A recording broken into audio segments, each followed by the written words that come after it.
But if that's all that they like, then I have to pull out some other information and pull out some other songs. I stay away from the mediocre songs. And by mediocre, I'm talking about cocktail hour stuff. It's one of those kind of in-between tempos that you wouldn't expect, but it hooks.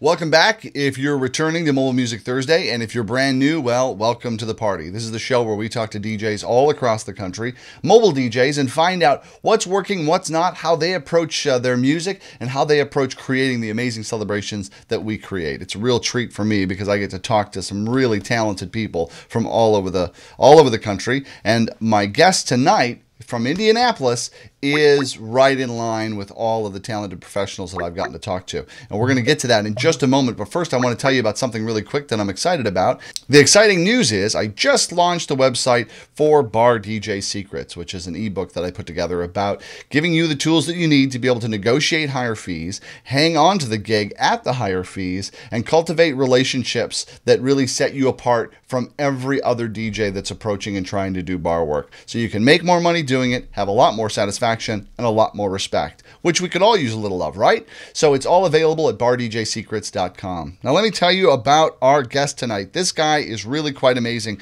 Not only is he a DJ, but he's also a podcaster. You might have caught him if you like to hunt through podcasts and you like geek stuff. He has a podcast called Geek Stuff Off the Cuff, and also a whole network that he started called the Amalgam Podcast Network that's going to be launching the Bridal Roundtable out of Indianapolis. He's been a performer and entertainer for over 12 years and really focusing on weddings and corporate events and schools. And he also co-owns this really great company that really serves primarily the corporate market in the interactive games, where they do game shows with the whole game show set and everything. Pretty amazing. You can check that out at Circle City Game Shows. And you can check this particular performer out at his website, Jared Wade Professional Event Host. And that's who we're talking to today, is Jared Wade out of Indianapolis. Jared, thank you for being on the show. It's really great to have you here.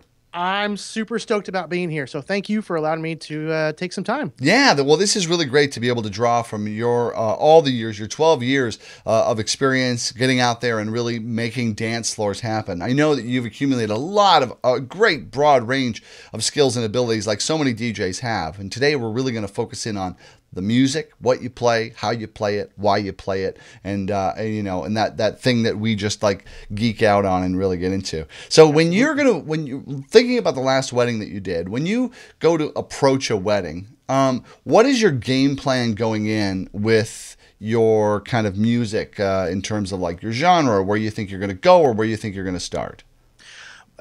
I'm kind of unique, and I'm probably a little bit different than a lot of other guys that do this, because I go into it with not a lot of prep work entailed beforehand. And what I mean by that is I focus 90% of what I play on the dance floor with the people that are there that night. We take a lot of time finding out the bride and groom's likes, the bride and groom's dislikes, what they would prefer not to hear, what they would want to make sure that they do hear. But there's also those 50, 150, 275 other guests that show up. And every time that I walk into a new reception, I know what the bride and groom, I know what Jack and Jill both like, but I don't know what their guests like. So I always go in with a blank slate, but in the back of my mind, I'm always thinking, all right, I know what Jack and Jill like, but I'm gonna take some time to figure out what the guests like. And it's kind of like a pyramid almost, where at one point you've got the bride and groom, the second point you've got my knowledge, and then the third point you've got your guests. And if you can connect all three of those dots, you're gonna have an amazing dance, hopefully. So as I go into it, it's a lot of preparing with the bride and groom during pre-planning meetings, figuring out, all right, these 20 songs you definitely want to have played. I can look at those 20 songs and say, all right, well, out of these 20, these 6 will probably work for the first hour, or maybe a little bit less than that.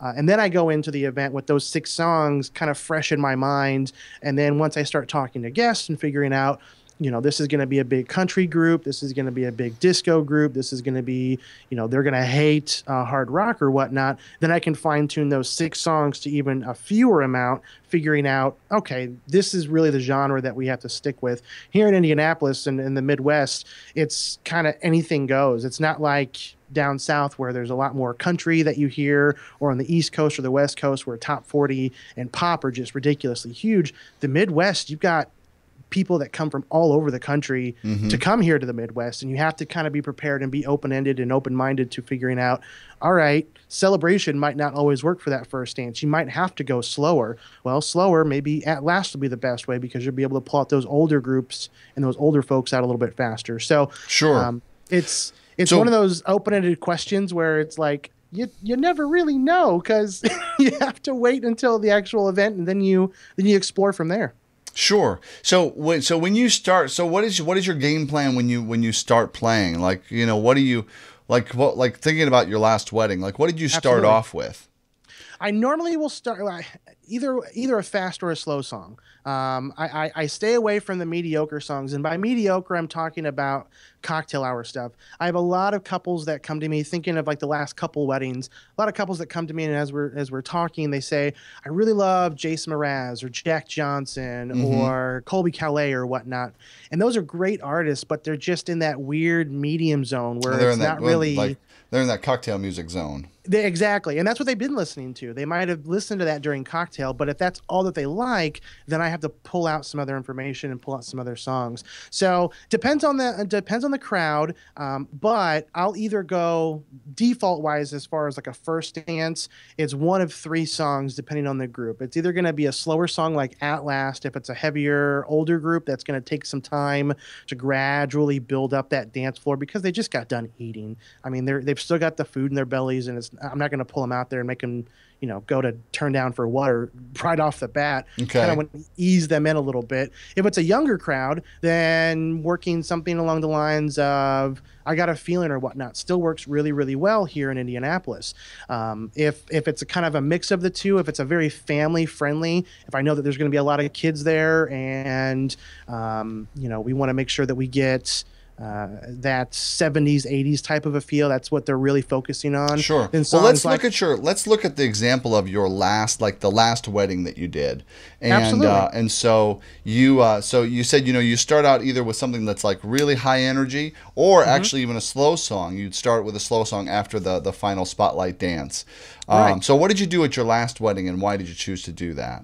The last wedding was kind of unique. It was an older couple, so I knew that their crowd was going to be older. And once we got there, we had planned and prepped to open it up with Black Eyed Peas, something that they thought was going to kind of pull out their younger generation. Okay. So we played that, and it didn't go over quite as well as they would hoped. And the reason why is the pre-planning aspect of it. Is when we went into it, thinking of, okay, this first song, they want to appeal to their younger crowd. It was an early wedding. I kind of wanted to go a different direction, but I also want to make sure that I pay respect for the bride and groom and what they would like to listen to. And we opened it up, and the first song wasn't that big of a hit, but the second song, for some reason, once we got past the first song, the second song, once we got past the Black Eyed Peas, and I think we went into a direction of, oh man, of course it was just this last Saturday, and it's already escaping my brain. But we went to more of an older disco type of a feel. Okay, all right. So you went back to disco. Define for me when you say older crowd, younger crowd. So what is the older crowd, and who was the younger crowd that you were looking to pull out? So the younger crowd is more my age. So in the 30 to younger crowd would be 30 to 40 to probably 18. So that's what I define as my younger crowd, is 18 to 35-ish. Anything above 35 is an older crowd. Is an older crowd, yeah. Okay. And when I say older crowd, that means that they're gonna probably veer more towards the classic rock, because that's really big here in Indianapolis, or the Motown. That's always popular no matter where you go. So both of those are more directed towards the older generation. So when we started this last wedding, they were trying to appeal to the younger crowd, and that's what the bride, she loved that type of music, but we had to kind of make a change on the fly and figure out, okay, the younger stuff isn't going to work yet. We need to appeal to the older generation. Okay. Those So why that did you choose are- to shift to disco?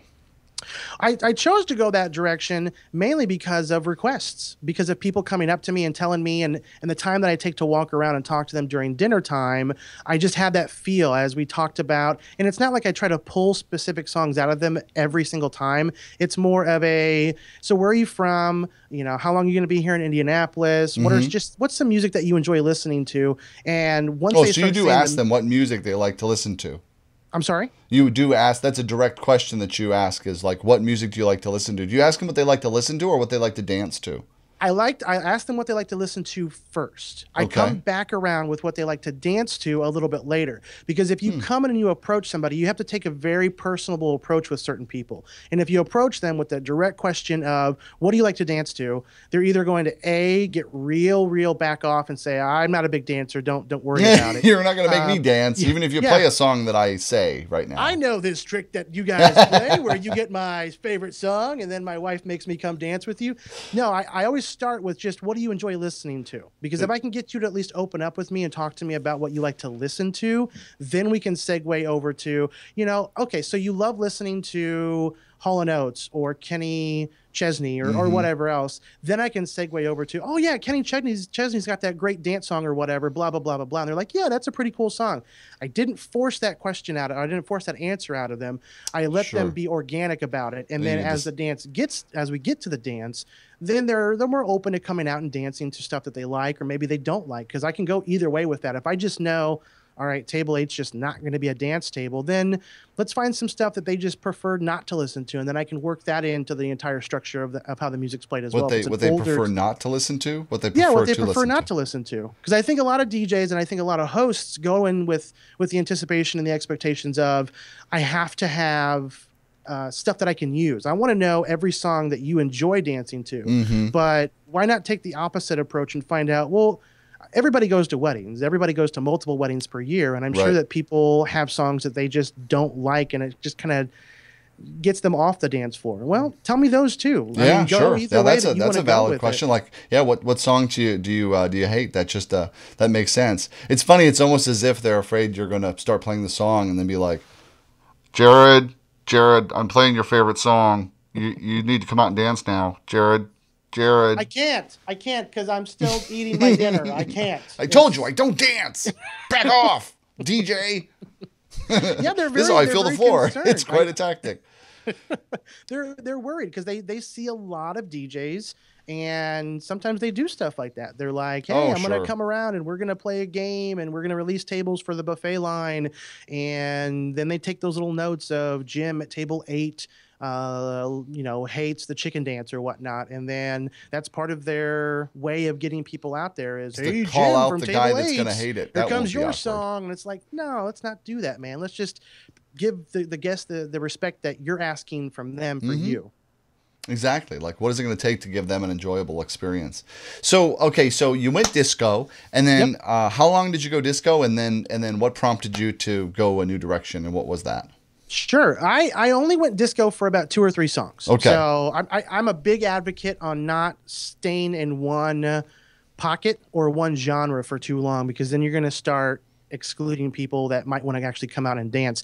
One of the past shows, one of your guests talked about the Las Vegas DJ convention, and one of the speakers was Mark Sanchez. And I honestly think that Mark's presentation was probably, if not the best presentation that I saw while I was there. The detail that he went into just opened my eyes to this whole different world of, not staying someplace too long, not, you don't want to do, the 3v3 and whatnot. You want to mix things up and you want to keep it going. And as much as vital as it is to have people dancing, it's just as vital to rotate them out. So right. In other words, there can be too much of a good thing. It's like, don't bore them. Don't get them tired of the music they love. Exactly. And if you bore them out, then they're going to sit down, and then eventually they're going to drink, and then they're going to be like, okay, I'm done. I'm too tired. Right. They don't want to come back. Exactly. So the approach that I take when I actually get to the music portion of it is, all right, so I know that they like these 3 or 4 different types of genres. I'm going to try to intermingle them and mix them around and do some fun stuff where, you might have Shake It Off and Happy, but what's something else that we can throw in there that's either at a 160 BPM or an 80 BPM that would just kind of throw people off for a loop and be like, well, I really wasn't expecting that whatsoever. Right. No, that's exactly what I want. Is I want people to be like, whoa, how did you mix, the theme song from Fresh Prince of Bel-Air into this dance mix that we've got going on? Well, it's because I know from the time that I've taken to figure out who you guys are that we can have fun with that and enjoy that. So I only stayed in disco for 2 or 3 songs, and then we migrated and went to, I think, classic rock for a little bit. So I still want to stay in the generational, but I can get outside of that musical pocket and go someplace else. And what is classic rock now? Because I keep having to update what classic rock kids is. tell me that Journey are the oldies now, and I don't understand that. So is it the 80s? Is that classic rock? Or are you still talking like Steve Miller? Are you still talking what? I don't know. Yeah, I like to play ELO. Not everybody likes to play ELO. For me, classic rock is more of a time frame. So classic rock is in the 70s and to the 80s a little bit, but 80s rock is, I call it 80s rock. It's more hair band. It's more Def Leppard, like that. Motley Crue, Def Leppard. Yeah, Poison. that would not be considered classic rock to me personally. When Right. somebody comes up to me and says, hey, play classic rock, they're probably thinking more Bob Seger. They're thinking more, oh geez, I'm spacing it now. Just thinking more 70s rock bands. Right, So, Van Morrison. Yep, Van Morrison is a great one. Here in Indiana, John Mellencamp is a huge thing. So if you play John Mellencamp, like Prince is here. Oh, Prince. I love Prince, and every time that I try to work it in, it's got to be at the right moment. And it's at the end of the night. But John Mellencamp, I could play a John Mellencamp song once an hour, every hour, and people would go ballistic because he's from here and everybody has this weird fascination. I'm not a big fan of John Mellencamp. It's like your go-to callback music. It's like, oh, I lost the floor. I'll play John Mellencamp. Yeah. Here we go. Everybody comes back. right. Welcome back. I talked to a gal in Colorado, DJ Sin, and her go-to when she's like, it just happens to us as DJs. You lose your floor. You just like, I don't know what happened or how I derailed this, but I got to bring it back. And her go-to is Michael Jackson. She's like, everybody loves Michael Jackson. She'll throw on a Michael Jackson song, and then people will just come right back. Oh, Michael. Well, why didn't you say so? I've noticed that for my go-to has always been Hall & Oates. You Make My Dreams Come True. That's an amazing song. I have gotten turned on to that in the last couple of, actually 500 Days of Summer like really revived that song for me, reminded me how much I really liked it. And then I noticed like whenever I play it, people cannot not do this. Mm-hmm. Yeah. Like everybody starts moving and grooving to it because it's one of those kind of in between tempos that you wouldn't expect, but it hooks. People are like, they just kind of get pulled out to the dance floor like a tractor beam. Yeah, and it's a generational song. So it's one of those songs like you were referring to of a more contemporary movie that's making a connection with an older generation. Just like Guardians of the Galaxy. The soundtrack for Guardians of the Galaxy is all older music. But it's the movie that's kind of pulled this generational gap where you can pull that music back out. And I had a groom about a couple months ago who's just like, you could play the entire soundtrack during dinner and that would be perfectly fine. And I'm like, well, I can't do that, but I would like to, but I got to do some other stuff with it. But it's stuff like that in well, not social media, but just entertainment in general is, I think, a huge factor in what works and what doesn't work. In Hall & Oates, Daryl, is it Daryl Hall? Yeah. John Oates. Daryl Hall. Yeah. Live from Hall's House is an amazing show where younger musicians are watching it and figuring out, oh, this dude's really legit, and they're getting back into his music. So yeah, totally. Well, and it's like a lot of this music from the 80s is now influencing a lot of the music that's coming out now. I hear it all the time. The song Safe and Sound is totally 80s inspired. Anyway, I don't want to digress because I can go into music analysis like that, but that's not what we're talking about. So now you went into classic rock, and then because that was appealing, you were getting some traction, people were digging on it, and then where did you go from there? Did classic rock for a little while, and then we started flip-flopping back and forth between classic rock, so that's 70s, and then we tapped into 80s rock for a little bit just to kind of start pulling some of the younger. It was a very small guest count.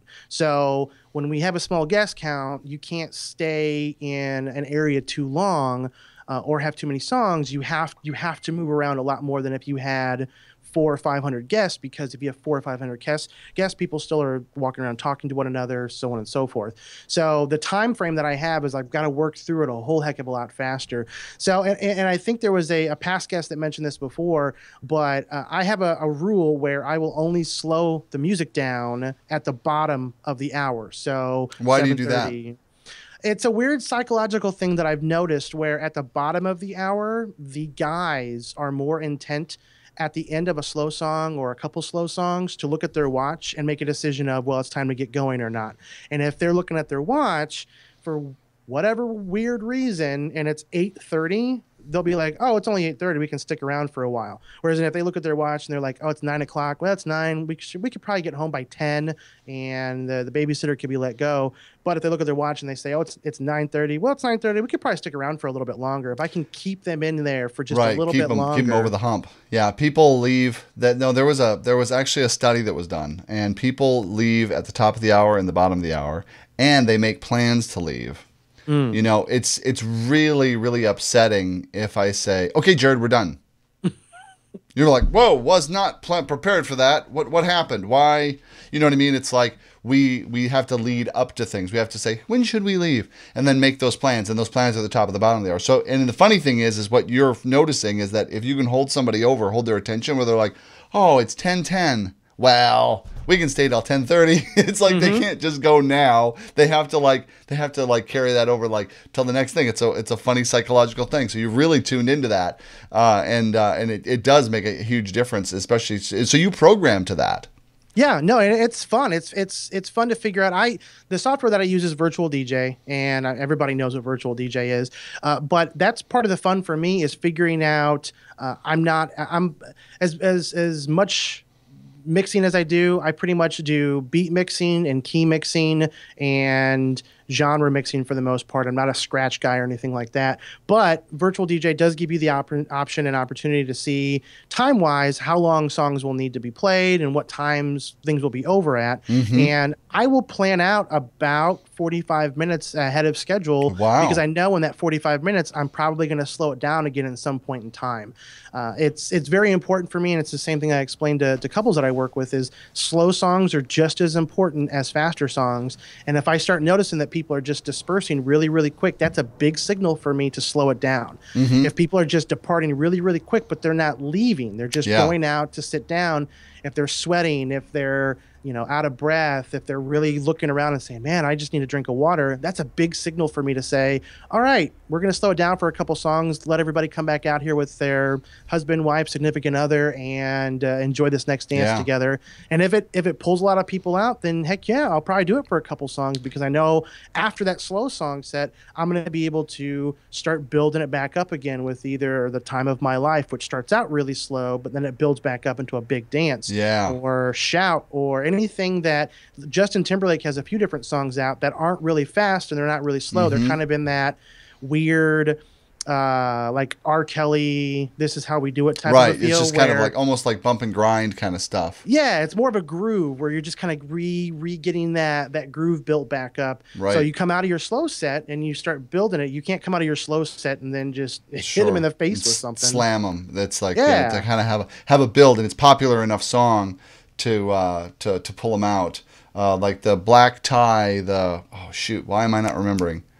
Suit and Tie. Oh, Suit and Tie, yes. Suit and Tie is definitely one of those where people are like, oh, this is a good groove. Oh, I like Justin Timberlake. Okay. And it'll pull them along, and then you can pull them up from there. But there has to be that appeal. I have to tell you, we got to wrap up here, Jared. I can't believe how fast the time goes, but I want to really give you some kudos, because you have done the best explanation of how to read a crowd and interpret that into music and how to react to the music you play than anybody I've interviewed for so far. Yay! And it's like, it's always a question that comes up, is like, how do you read the crowd? But the question it's kind of, if someone just is faced with that, well, how do I do that? I don't know. I just do, the explanation really comes out of just kind of talking and processing how you do what you do. It must be because you're this like extraordinary podcaster. You're good at communicating your ideas and your thoughts. Jared, it's been a real pleasure having you on the show. Thanks so much. I hope you can come back and talk about music again, and we can do another great 20 minutes. Absolutely. Thanks, Jason. Excellent. And thank you for tuning in to another week of Mobile Music Thursday. Guess what? Next week, we'll do it again with another very talented jock, maybe even you. So until then, So until then, Jared, say something. So once upon a time, I got sick. No, wrap up something. Wrap up something. On behalf of everybody here in the Midwest, thank you so much for tuning in. Enjoy today, enjoy tomorrow, and have a great weekend. Thanks.